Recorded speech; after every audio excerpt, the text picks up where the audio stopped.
adoraram neste monte. E vós, ou seja, vocês judeus, dizem que é em Jerusalém o lugar onde se deve adorar. Disse-lhe Jesus, versículo 21, mulher, crer-me que a hora vem em que nem neste monte, nem em Jerusalém, adorareis o Pai. Vós adorais o que não sabeis. Nós adoramos o que sabemos, porque a salvação vem dos judeus. Mas a hora vem, e agora é, em que os verdadeiros adoradores adorarão o Pai em espírito e em verdade, porque o Pai procura tais que assim o adorem. Deus é espírito, e é importante que os que o adoram, adorem em espírito e em verdade. Amém. Que Deus nos abençoe, possamos entender plenamente aquilo que Ele tem para nós nesta noite. Bom, então vamos falar aqui sobre o que a teologia da verdadeira adoração tem a nos ensinar.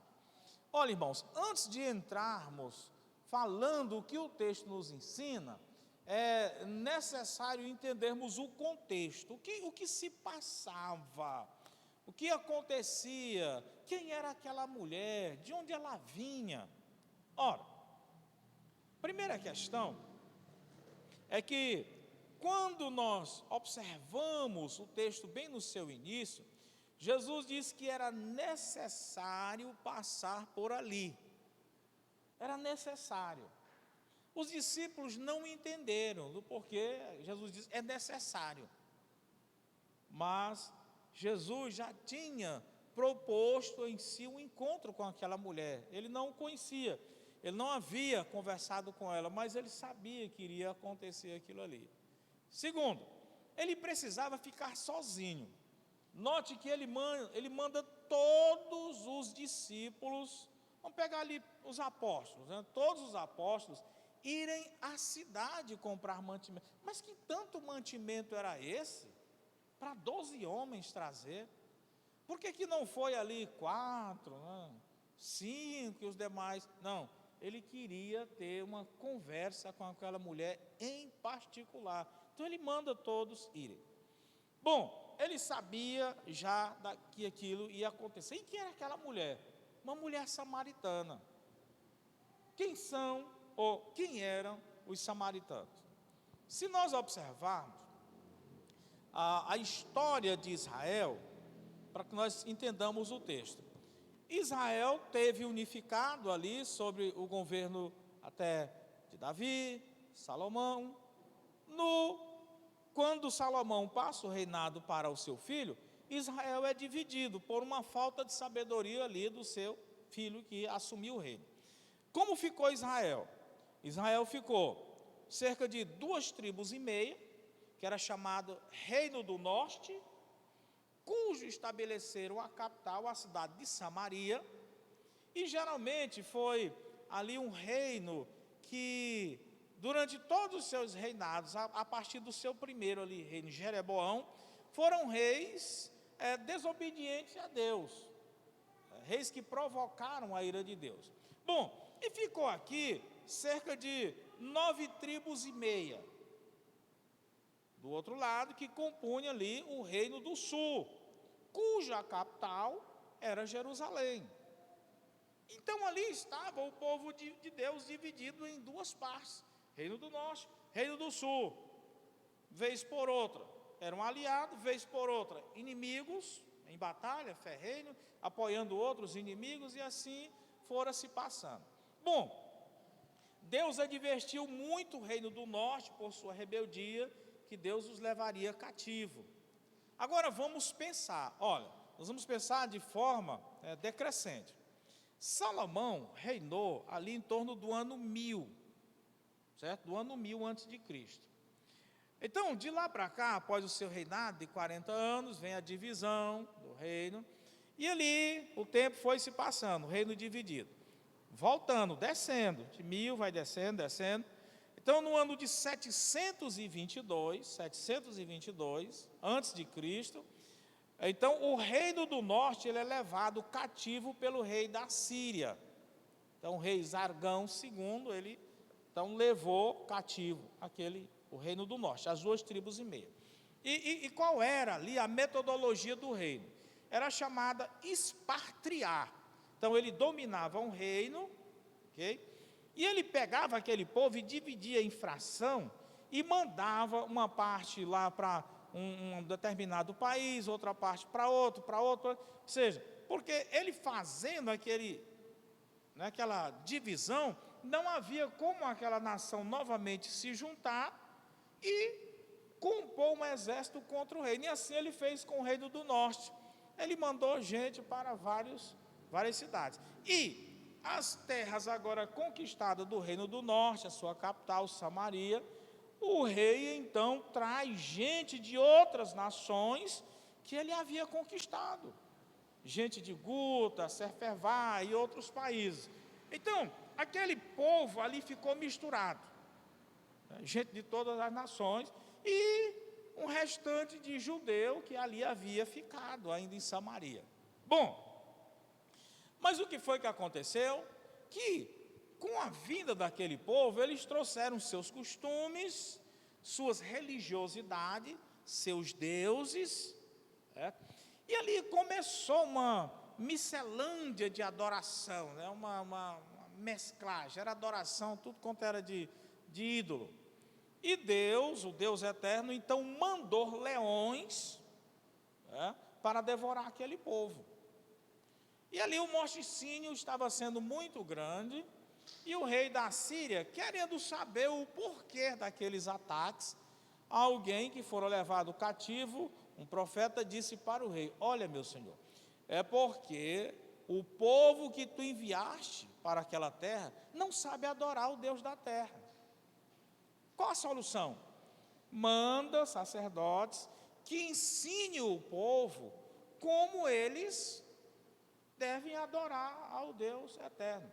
Então, para uma consulta, para a gente ter uma melhor ideia, você pode abrir aí em 2 Reis, capítulo 17, em especial o versículo 26.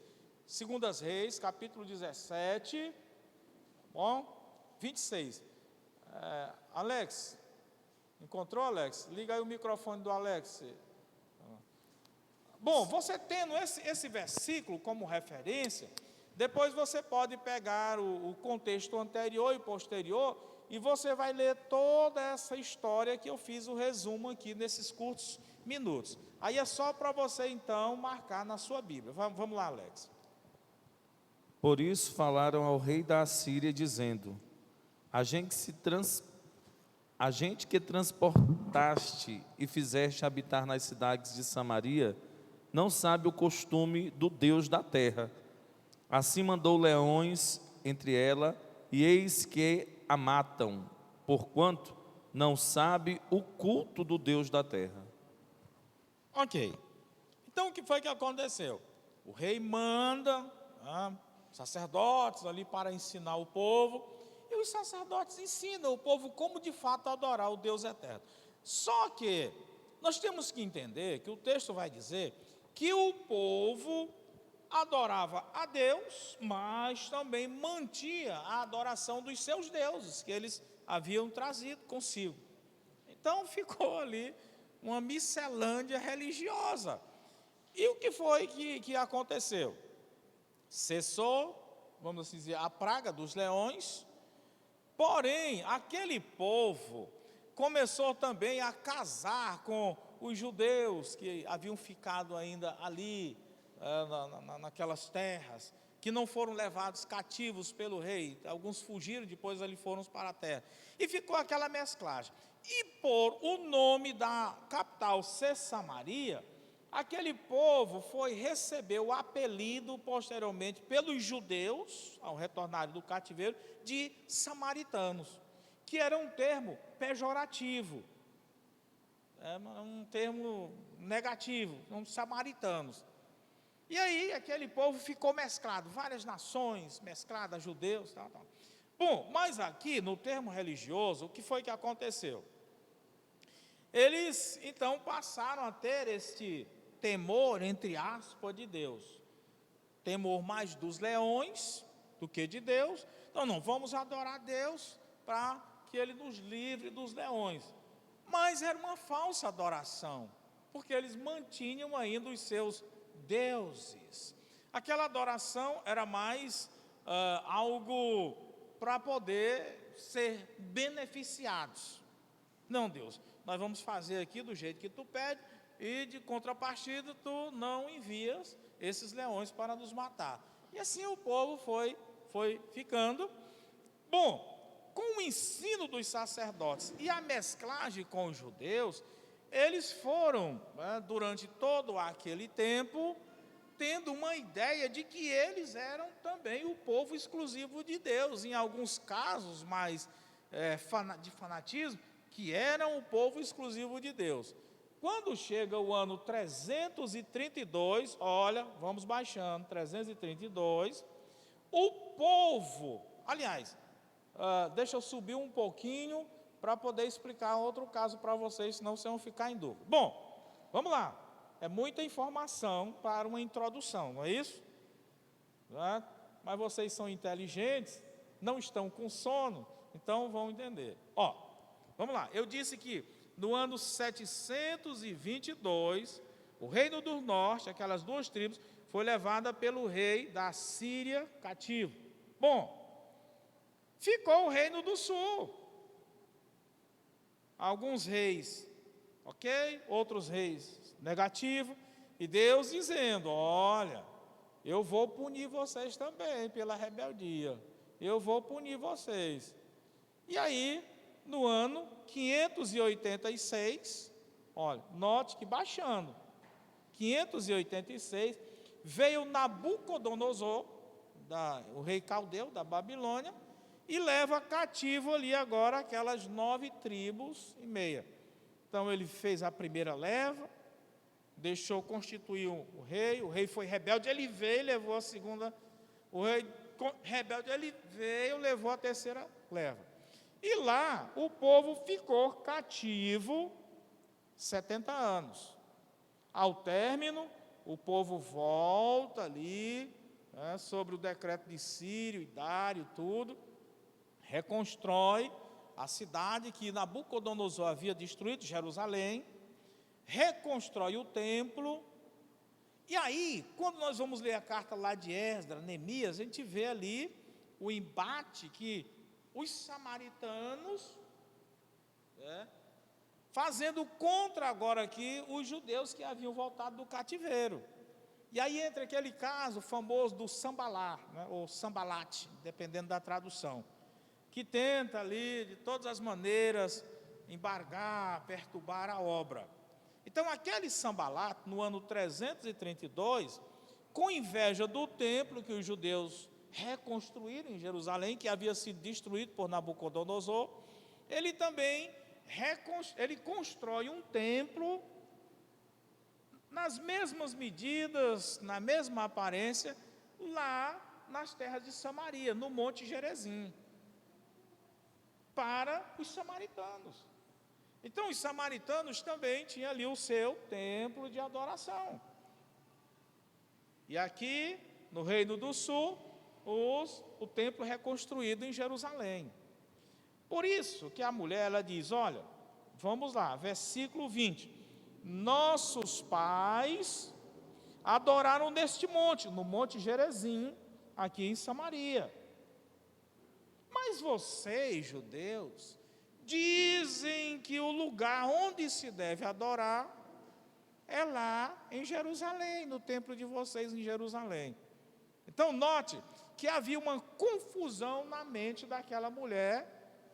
Primeira confusão: há um lugar específico para se adorar? Por quê? O nosso povo diz que é aqui, o lugar de adoração é aqui. O povo de vocês diz que é lá.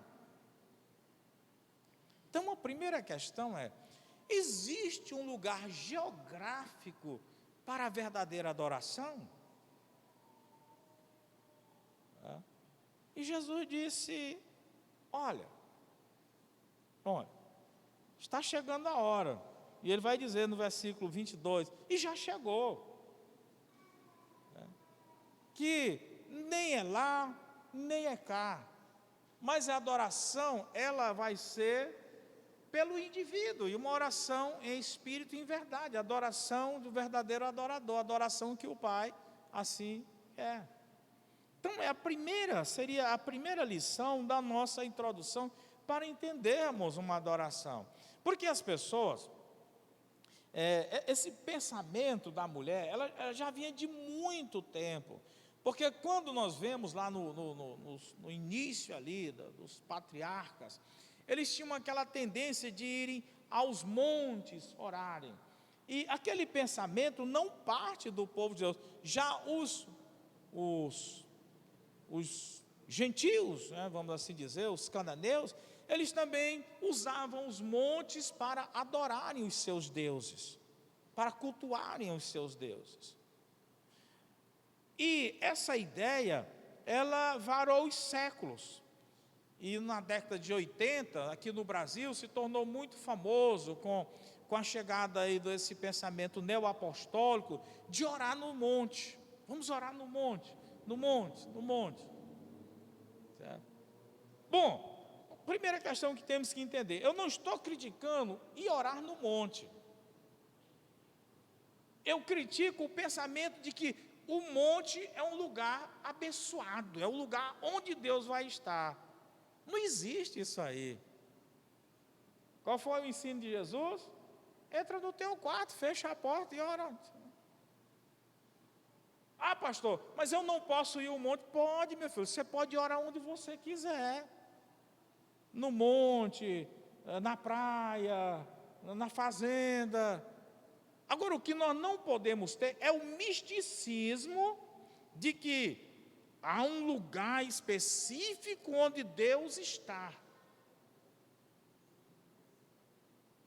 O lugar específico onde Deus vai estar é onde tiver adoradores. Jesus diz: onde estiver 2 ou 3 reunidos em meu nome. Opa, ali eu estarei. Ok? Mas se a igreja de repente diz: irmãos, vamos fazer uma vigília no monte. Bom, você está com o pensamento místico? Não, então vamos. Não, está com místico. Ah, então não vamos. Misticismo não. E nós vamos explicar o porquê depois, no versículo 24, do porquê não termos misticismo. E eu costumo dizer que cerca aí de 65% a 70% dos crentes em Jesus, eles são místicos. Místico que, esse púlpito só pode pregar, e fulano, ciclano, não tem que ter unção, tem que ter misticismo. Quer ver um misticismo? A Santa Ceia. Por que o termo Santa Ceia? Veja se você encontra na Bíblia esse termo Santa Ceia. Não existe. Não existe. Pastor, não existe. Se você encontrar, me traga aqui que eu lhe dou R$200. Não existe. A ceia do Senhor. Ceia do Senhor. Quando eles falam Santa Ceia, é a questão do misticismo. Eu vou participar da ceia e vou receber poder. Vou sair mais poderoso. Gente, poder você recebe com comunhão, oração, estudo, obediência. Não é participando. Então você está aqui dizendo que a ceia não tem valor. Tem. O valor simbólico que Jesus fala lá. Essa é a questão. Então nós somos místicos. E aí, algumas pessoas, sabendo disso, se aproveitou do misticismo do povo. Venha passar pela cruz vazada. A água benzida por 70 homens de Deus. E não sei o quê, a maçã do amor, a fogueira santa. E o povo no misticismo cai nessa ideia. Mas de mudança, não muda coisa nenhuma. É um Caim da vida. Quando Caim oferece a sua oferta, Deus chama ele, diz: meu filho, não é assim. Por que decaiu o teu semblante? Por que tu está irado com teu irmão? Gênesis capítulo 4. Ou seja, Caim queria se apresentar diante de Deus meramente com fatores externos e não a mudança de coração. Deus disse: desse jeito, com essa ira, não tem como eu me agradar das suas ofertas. Está lá. Entendeu? Então as pessoas, elas querem se aproximar de Deus, e é o que nós vamos ver no versículo, com fatores externos. Isso é misticismo, gente. Amós faz a pergunta: com que me apresentarei diante de Deus? Com 10.000 batos de azeite? Com 5.000 carneiros? Ele começa a expor coisas materiais. Aí ele diz: homem, o que é que Deus pede de ti, senão que ames a misericórdia, pratiques a justiça e andes humildemente com teu Deus? Olha, coisas simples. O que é que Deus pede de ti, homem, senão que ames a misericórdia, pratiques a justiça e andes humildemente com teu Deus? Mas isso é tão difícil para o ser humano, então eu quero comprar. Bom, então vamos lá. Aí estava um local específico para adoração. Jesus disse: não. Nós poderíamos nos deter mais, nossos pais, e explicar isso aqui, mas no momento eu acho secundário, então não vou perder tempo com isso aí. Vamos para o versículo 21. Disse-lhe Jesus: mulher, crer-me que a hora vem, em que nem neste monte, olha aí, nem lá no templo em Jerusalém, adorareis o Pai. Não é um fator local geográfico. Não é um fator. Mas um coração desejoso disso. Versículo 22, que nos traz aqui uma coisa boa para o nosso momento. Vós adorais o que não sabeis, nós adoramos o que sabemos, porque a salvação vem dos judeus. Bom, para adorar, o que Jesus está dizendo? Para que haja adoração, deve-se ter, de fato, conhecimento do objeto adorado. Nós não podemos adorar a Deus sem termos o conhecimento profundo do ser adorado. Adoração, ela não pode ser sem este conhecimento, sem esta profundidade. Quer ver? Vamos lá para Romanos, aquele texto bem conhecido, Romanos 12, versículo 1 e 2. Vamos começar pelo versículo 1. Você já conhece, mas vamos tentar tirar um pouquinho mais de vitamina aqui de Romanos 12, 1 e 2.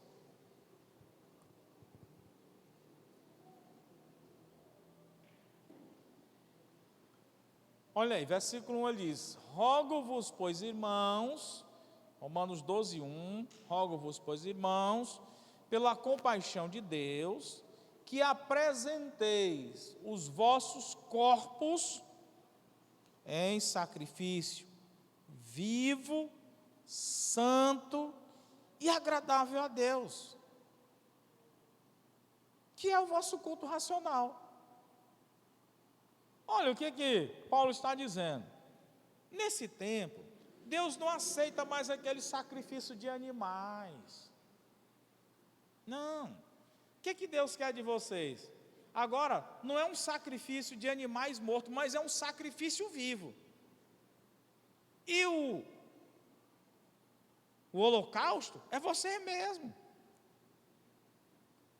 A oblação é vocês mesmos, o cordeiro é vocês mesmos, mas ele quer um sacrifício vivo, não aquela porção de carne e gordura sendo queimada diante de um altar. Aí ele diz, e sabe como é esse sacrifício? Ele diz, ele é vivo, ele é santo e é agradável a Deus, ou seja, é o sacrifício que agrada a Deus, é o vosso culto racional. Não sei se você está entendendo, mas é o que é que Paulo está dizendo, olha, o sacrifício que Deus aceita é o culto que vocês prestam a Ele, mas esse culto, ele tem que ser, com base na razão, vocês têm que saber o que estão fazendo. Quando Paulo, ele faz a sua crítica ali no capítulo 12, até o 14, basicamente ali de 1 Coríntios, as críticas pesadas dele é aquela loucura, um culto sem decência, sem ordem, ou seja, o povo não sabia o que estava fazendo. Paulo disse, não, o nosso Deus é um Deus de decência, é um Deus de ordem. E aí ele põe aquelas regras, se alguém fale língua no culto, que deve ser 2 ou 3, que haja intérprete, tal. Tem que ser um após o outro, se não houver intérprete, pois que se cale.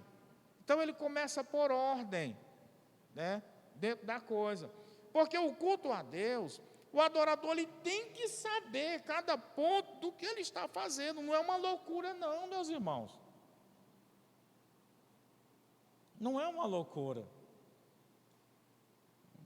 Estamos sendo gravados, eu vou contar um episódio para vocês, mas essa câmera aí, ela tira muito nossa espontaneidade, né? Temos que ser comedidos em algumas histórias, né? Então, assim. Então, muitas pessoas, elas não entendem isso, aí pensam que fazem qualquer loucura e Deus vai receber. Não. O que você está fazendo? Por que você está fazendo? Vamos lá. Você pergunta a um católico o porquê que ele se benze. Você acha que ele vai lhe explicar? Não consegue. Aí ele diz assim, não, mas é pedindo proteção. Mas proteção de quê? Quando ele passa no ônibus, você pode observar, aquele católico, bem católico mesmo, quando ele está no ônibus, que ele passa em frente a um templo católico, ele se benze. Se ele passa na frente de um cemitério, ele se benze. Se ele vê, sei lá, como diz a turma aí, uma assombração, ele se benze. Então tudo ele se benze. Moço, por que tanto benzimento é pedindo? Nem ele não sabe. Eu muito questionei a minha mãe, antes dela se tornar crente, pelas algumas ações. Eu não sei, os mais velhos fazem, eu também faço. Questione. É um religioso, para você ver. Ele não tem explicação para o que ele faz nas suas atitudes de adoração. Ele vai sempre dizer, os mais velhos fazem, eu também faço. Não, mas não é os mais velhos. Você tem que saber o que está fazendo. Você tem que saber. O vosso culto racional. Olha o versículo 2. Quem vai ler? Romanos 12, 2. E não sede conformados com este mundo, mas sede transformados pela renovação do vosso entendimento, para que experimenteis qual seja a boa, agradável e perfeita vontade de Deus. Olha aí. Então, quando eles olham, não sedes conformado com os ditames do mundo. Aí ele diz, olha, mas tenha o seu entendimento renovado. Algumas pessoas, elas pensam que ele está mandando você transformar o mundo. Não, o texto está dizendo que é você, sou eu que tenho que ser transformado. E essa transformação não pode acontecer, irmãos, se ela não passar primeiro pela mente. A questão é que nós queremos transformar o nosso externo sem transformar o nosso interno. Nós só podemos mudar verdadeiramente se tivermos uma mudança de mente. Aí vai haver uma mudança de postura, de compostura e de tudo mais. Se não vir uma mudança mental, não adianta. Nós vamos estar naquela, não, a partir de hoje eu não faço mais isso. E amanhã nós vamos estar fazendo. Porque não houve um convencimento e uma mudança mental. Então, primeira coisa, tem que entender, sim, eu estou errado. Eu preciso mudar. E eu tenho que mudar o meu modo de pensar. Por isso que Filipenses diz, tudo que vem do alto, aquilo que é puro, aquilo que é agradável, etc, seja isso o vosso pensar. Então, como adorador, nós temos que entrar, já vou até avançar aqui, né, a parte do estudo, que seria aí o versículo 24, Jesus vai ensinar como nós devemos adorar, mas vamos lá. Como eu posso adorar, ser um adorador, se eu não tenho uma compreensão exata do que é o culto? O culto é um encontro, é um point, o que é? O que é o culto? Então, o que é o culto? O culto é o encontro do adorador com ser adorado, com Deus. Então, ao chegar, vamos assim dizer, vamos usar aqui a expressão mais comum, né? Na igreja, no templo, então eu já tenho que chegar vindo com esse sentimento que eu estou indo adorar, apreciar o Deus eterno.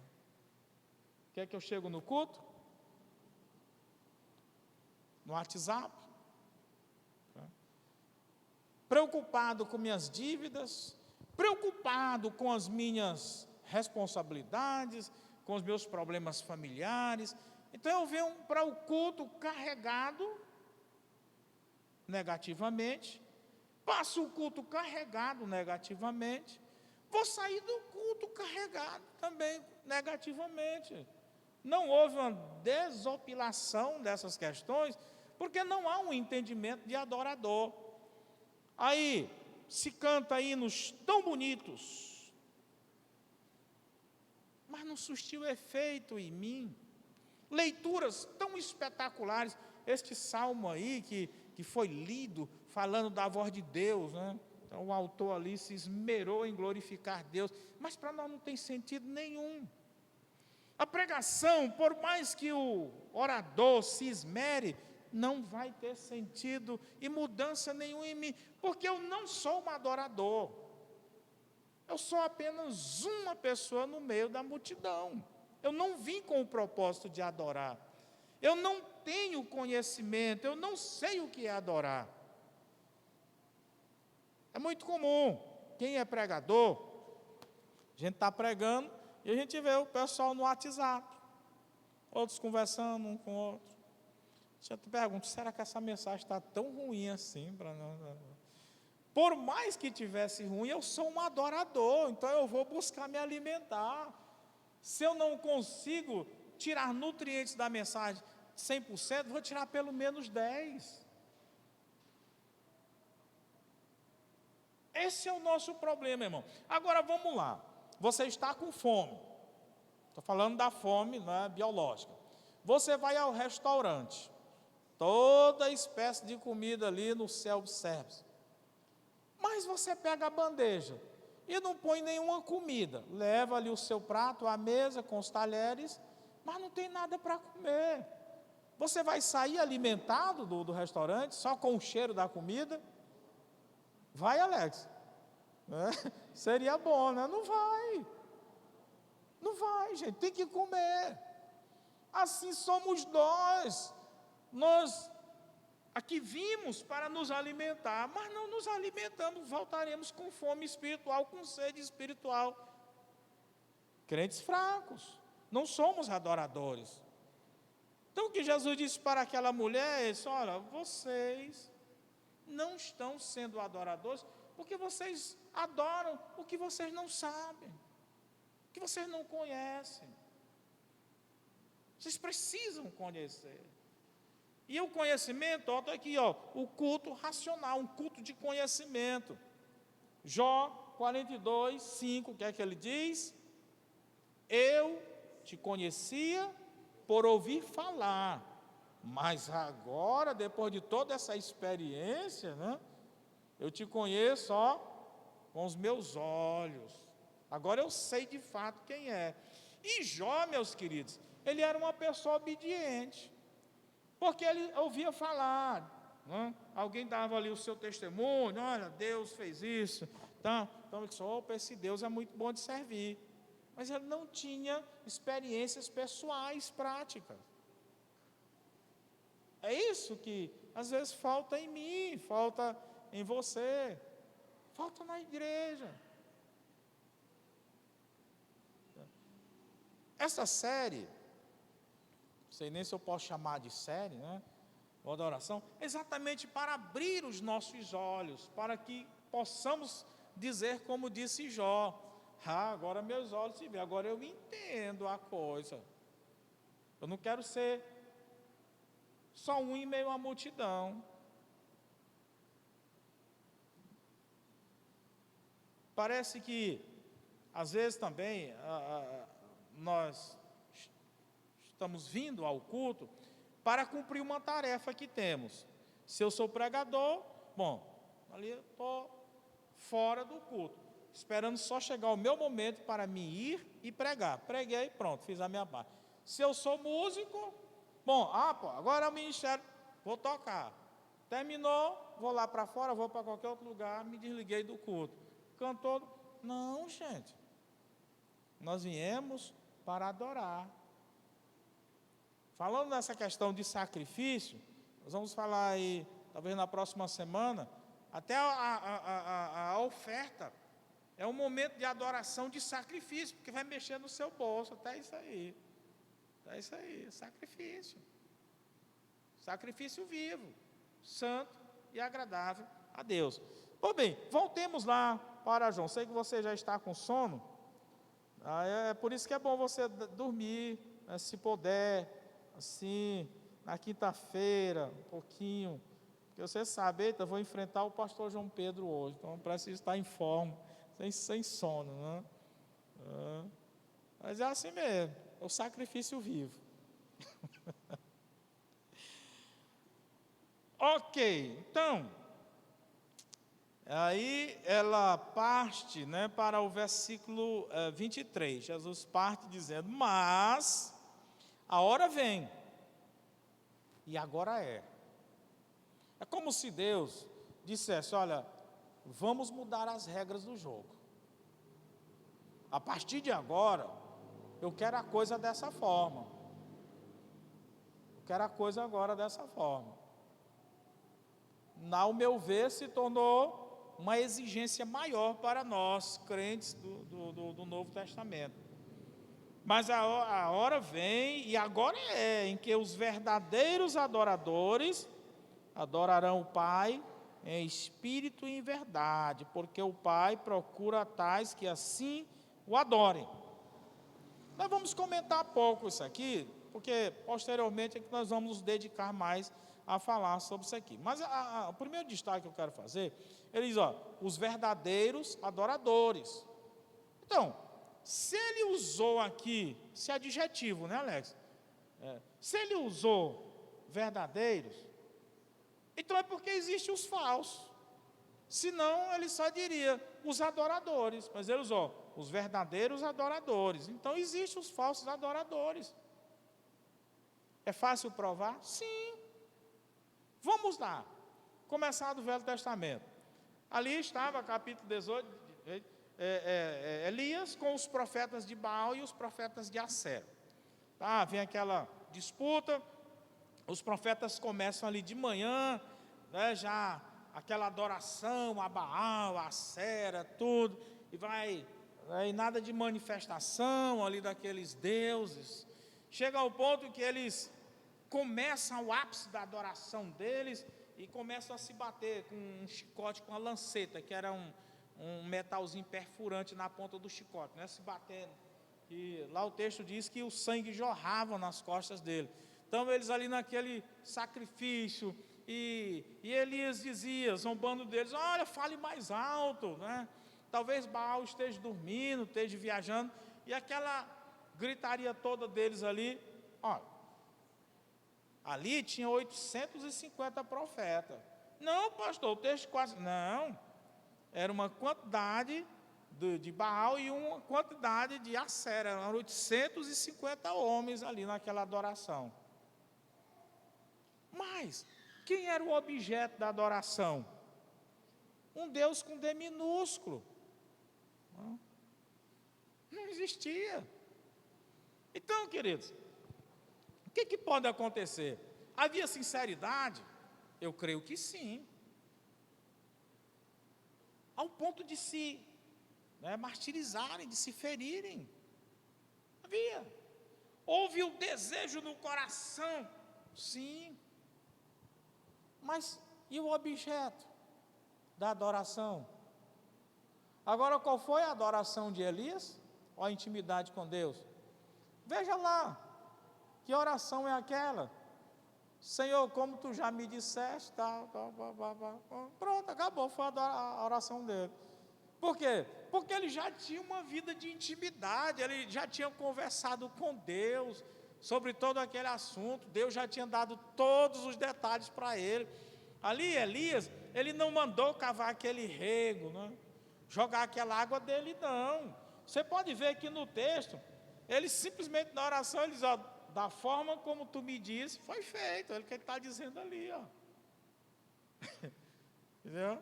Então já estava tudo organizado, não foi algo à toa, foi uma adoração verdadeira, e aconteceu a coisa. Então às vezes nós vemos forma de adoração que é bonita, a gente fica até empolgado, mas que coisa linda, mas é falso. O que disse Jesus? Esse povo honra-me com os lábios, mas o coração está distante de mim. Ele disse mais, nem todos que dizem Senhor, Senhor, entrará, mas aquele que faz a vontade. Naquele dia, muitos me dirão, Senhor, nós pregamos, nós fizemos milagres, nós nunca vos conheci. Aquele povo ali, irmãos, o texto não está dizendo que eles estão mentindo, não. De fato, eles fizeram aquilo ali. Só que não eram adoradores de Jesus. Eles estavam enganados. Jesus disse, nunca conheci você. Não conheço não. Essa é a questão. Então, quando ele diz, já chegou, certo? E esse verdadeiro adorador, ele tem que adorar o Pai em espírito. E aí é que é o detalhe da próxima semana. O que é adorar em espírito? O que é adorar em verdade? É isso que nós temos que aprender. Senão, seremos meros espectadores de culto e não verdadeiros adoradores.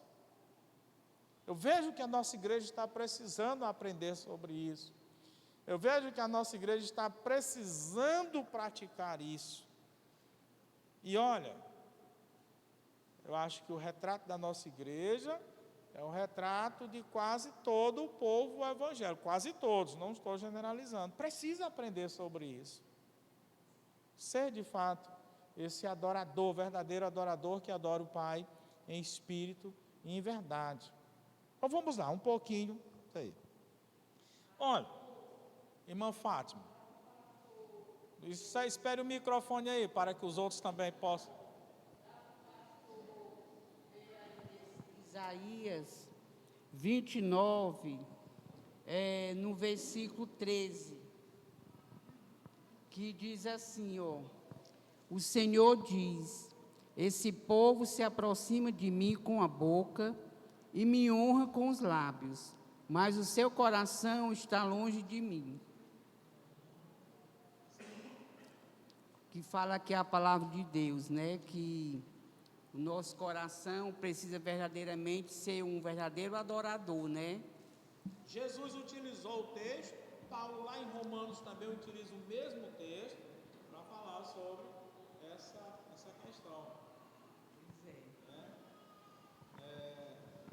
Lá em Jeremias, capítulo 18, Jeremias questiona ali os profetas da sua época, onde Deus diz, diz assim diz o Senhor, assim diz o Senhor, assim diz o Senhor. Lá ele diz, o que tem a palha com o fogo? Que um diz, eu sonhei, Deus me revelou, eu sonhei, Deus, não. E era bonito ali para o rei, para o povo ali, aquele negócio. Mas Deus disse, esse povo aí não falei nada a eles. Ontem eu fui buscar o irmão Francisco e a irmã Francisca lá no Boa Vista para o nosso encontro de célula, os velhinhos, né?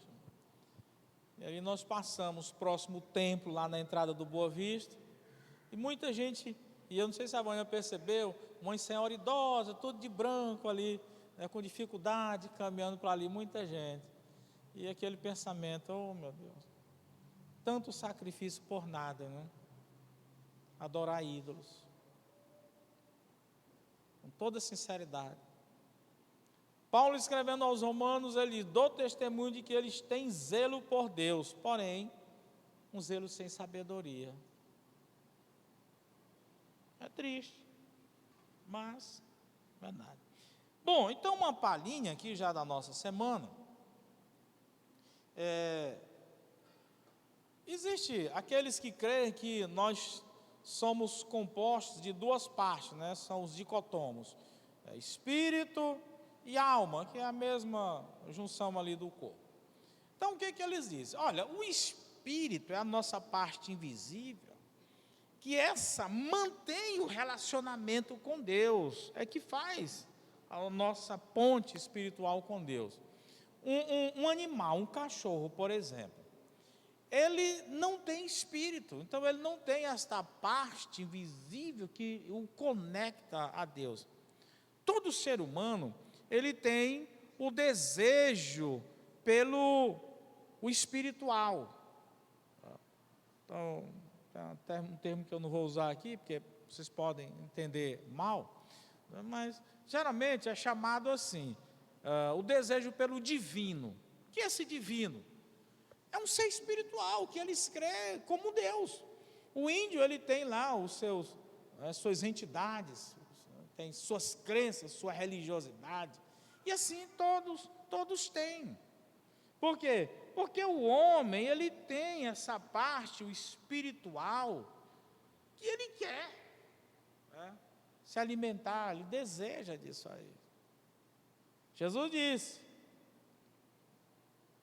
o corpo, a carne é fraca, o espírito está pronto, então o nosso espírito ele precisa ser alimentado.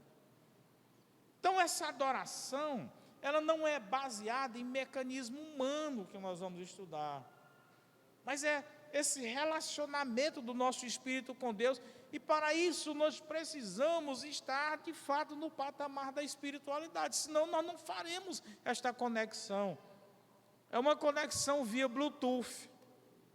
Se não tiver tudo aparelhado, não há essa conexão entre os aparelhos. Não é isso? Vou mandar aqui um áudio para você via Bluetooth. Mas se o seu aparelho não tiver conectado direitinho com o meu, não vai.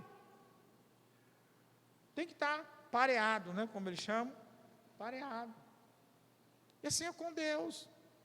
Se o meu Bluetooth não tiver ligado, pareado com o Bluetooth de Deus, não tem conexão. E em verdade, só aqui uma palhinha aqui, um resumozinho já para... Olha, eu não posso ser falso diante de Deus.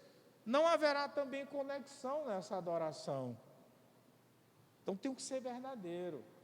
As minhas ações de adorador tem que ser sincera, tem que ser verdadeira, não pode ser falsa, porque muitas vezes eu estou sendo sincero, mas a forma como eu estou fazendo é falsa. Vamos lá. Há pessoas que têm aquela sinceridade, aí se ajoelha diante daquela imagem e tal, e ele está fazendo com toda a sinceridade do coração. É verdade a sua sinceridade, mas o meio é falso. O meio de levar a sua sinceridade ao objeto da adoração. Por quê? Porque Deus condena, Deus diz, não é dessa forma. Então não está sendo verdade por completa. Se há, diríamos, uma meia-verdade. E uma meia-verdade, diz o professor Alex, é mentira. Né? Então, tem que ser uma verdade completa, que aí é verdade verdadeira. Né? Uma verdade mentirosa existe. E lá. Então, vamos. Eu sei que é muito cansativo ficar aqui às quintas-feiras, depois do dia de trabalho, né? Tanta coisa ainda para fazer, mas nós precisamos deste sacrifício, né?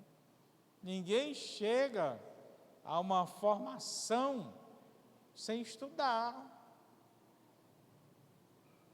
tá bom? 21 horas, vamos às comunicações. É vigília, porque é a primeira quinta-feira, aí depois continua, certo? Lembrando que o poço já está pronto, já está tudo instalado na questão de água, a piscina foi lavada, amanhã nós já vamos começar a encher, já para o Kadosh, está todo limpo, o sítio está uma maravilha. Então os irmãos, vamos lá para o Congresso Kadosh, eu acredito que quem não for vai perder, então vamos lá, certo? Está muito bonito. Sim, o portão foi ampliado, pintado, a iluminação foi, o negócio está uma coisa de 10 anos mesmo, está bonito, né? Muito bonito, né? Então, vamos lá, eu contei hoje, mas esqueci 20 e alguma coisa, pela última lista que foi dada. Mas nós podemos ir muito mais, eu vi muitos homens ali que estão faltando.